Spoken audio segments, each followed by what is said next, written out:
And alright, next game.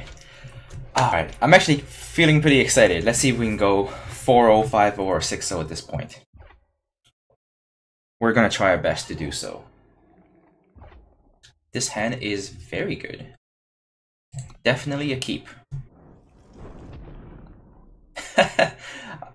How many games have I just played where I get turn 1 Jolton Hurler with a snowball? It's a very safe and good feeling to know that I have a turn 1 interaction against very aggressive decks. And now I have all the power that I need. Even the double green. There's no spells in this deck that I cannot play in terms of influence requirements. And now we have 5 power. We're pretty much close to casting every spell in our game. We are doing great this game. I'm feeling optimistic. It's going to take a lot for my opponent to beat through this 0-7. And this is going to be a 4-6 Duelist Blade next turn. And that's going to kill quite a few things that my opponent can throw at me.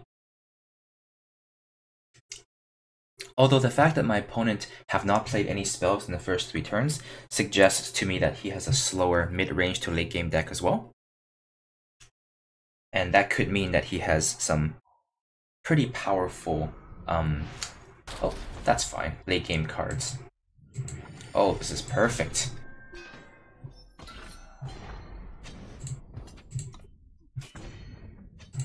And we can do even 5 damage because of this snowball here. Although, with that said, we have only 3 cards left in our hand. One of them is a Seek Power, which is just a power source. Oh, ho, ho, ho, ho, ho. Wow, can my draw get any better than this? Nope, I don't think so. Because the Emerald Ring, together with the Militant, is going to allow me to increase the shield armor of this Duelist Blade by 2 every turn. And I don't think my opponent can beat that. Not even with that. Jeez. Wow. Alright, so we'll trade him the Hurler. He's afraid to block because he knows I'm playing green, so a Finest Hour is gonna blow him out.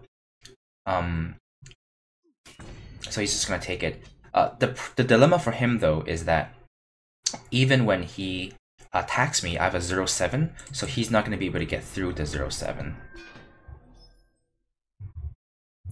Yeah, I'm actually just gonna go ahead and kill this unit. Because, you know, why not? Yeah, I think my opponent is toast. There's very little that will allow him to come back from this game. Maybe Justice and a Harsh Roll? That might do it. Let's see how good it is. So let's see. I put a weapon onto any one of these. Yeah, so actually, if I go like this, he actually can't attack me because I can trade my Warden for his 7-5 and the Duelist Blade would not die. Alternatively, what I could have done was put a +1/+1 onto the Shieldman, making it a 1/8. But if he removes it, then I'm gonna have to double block to kill this. Actually, now that I'm thinking about it, that might have been the better play. So maybe that was a mistake. Maybe I should have just put it onto the Shieldman and hope he doesn't have a removal spell, and even if he does, I can just double block his Goliath, and I still get to keep my my Duelist Blade. This way, I'm offering him a trade. Oh no, this way he actually kills it because of the killer. Well, I guess in that case, it wouldn't have mattered regardless of what I did. Okay, so we're just gonna smash him for 10 here. We're still in very good shape because the Emerald Ring is very difficult to beat, and we have Aelin's Choice for his 7-5, so he's actually dead next turn if he attacks me. So that's pretty good. It's too bad that we lose the Duelist Blade though. Silence is fine. He can't attack us, but we really can't attack him either. If we're attacking with both units, we'll trade the Plated Goliath with one of them, and then we'll trade the other one for his 4/4, leaving him with a 1/4 and us with a 0/7. Alternatively, we sit back and just keep pumping one of these units. Okay, if he does that, then he lost. That was a very aggressive attack by my opponent. I don't think he should have attacked there. But it is a tough choice for him, though, because if he doesn't attack me, he's going to lose the late game anyway, because I have the active Emerald Ring. So I guess for him, it's a tough choice either way, so I can't fault him for attacking or not attacking.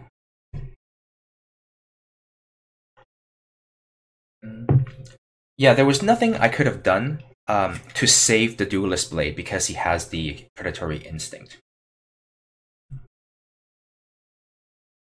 Oh, I guess I could have pumped the Militant, making it 3/3, in which case the Blade will survive with 1 health. But once the Militant is dead, I have no way to replenish the armor of the Blade anyway, so it'll be dead on the next attack anyway, next use anyway. But I think, given the information that we had at the time, I mean, there was no... I don't think anyone could have... I don't think it would be correct to put the +1/+1 onto the Militant anyway. Like, you're not going to play around a Predatory Instinct, right? This hand is also very good. Have we ever not got this card in our opening hand? This is great.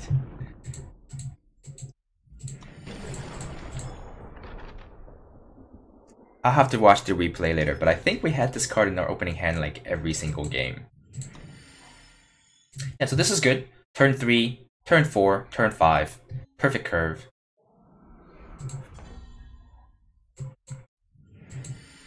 It's too bad that the Ice Sprite is not a good answer for the Fire Main, the Fire Main,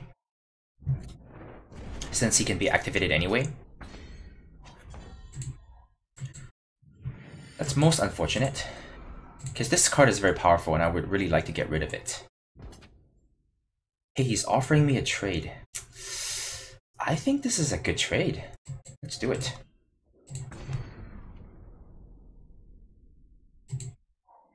Yeah, I think it's an okay trade. I mean, my Militant has a very high upside, but so does his Fire Main, so... Oh, that's fair. My 4/4 will hold back his 3/3, and if he attacks, I will block. There aren't very many tricks that allow him to kill me and not die. Is he gonna attack? Oh wow, that's a good sequence of plays. He just drew 2 cards off of that. One reason for not blocking is I have a trick in my hand, and I have a Sprite. But chances are, in these colors, he's gonna be able to kill the Sprite. And I don't want to take 5 damage.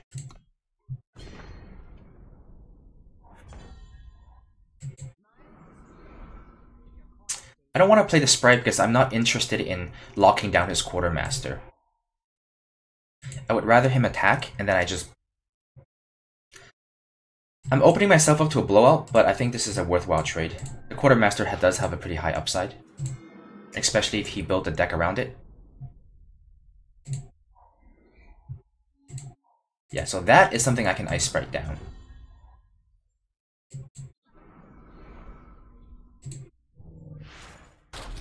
I plan to put the Crown Watch Longsword onto the Sprite, so I'm just going to hit him for 2 this turn. Now it's out of burn range, so that's quite good.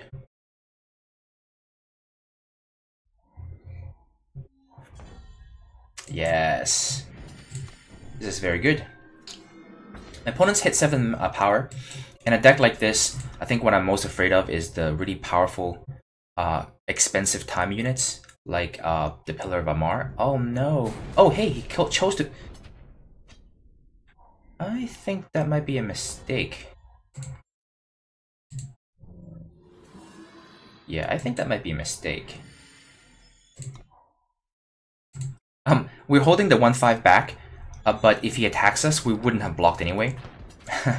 So we'll just take 7 here. Another Noble Fireman. Oh, that's problematic. It takes too many turns for this Emerald Ring to come online. Do I have any other removal spells that can get rid of this? I don't think there is. I actually can't beat this card. So my only hope is to make this big enough. But it can be an 8/8 or a 9/9. It's gonna take forever to kill it. I think I'm just gonna draw a card and chump block. There's 4 damage.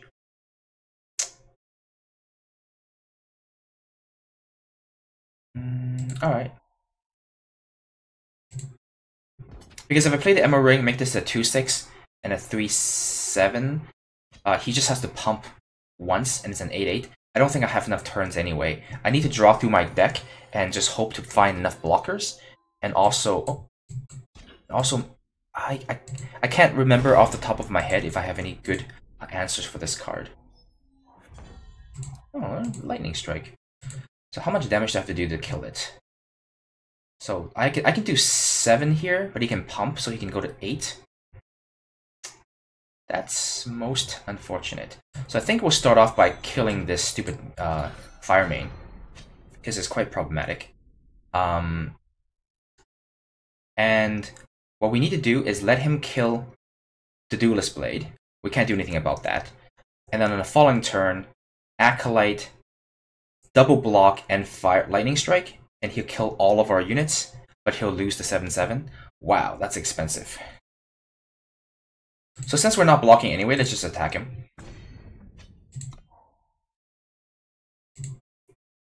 This is going to be an expensive trade. I'm going to have to trade 3 very good cards for 2 cards.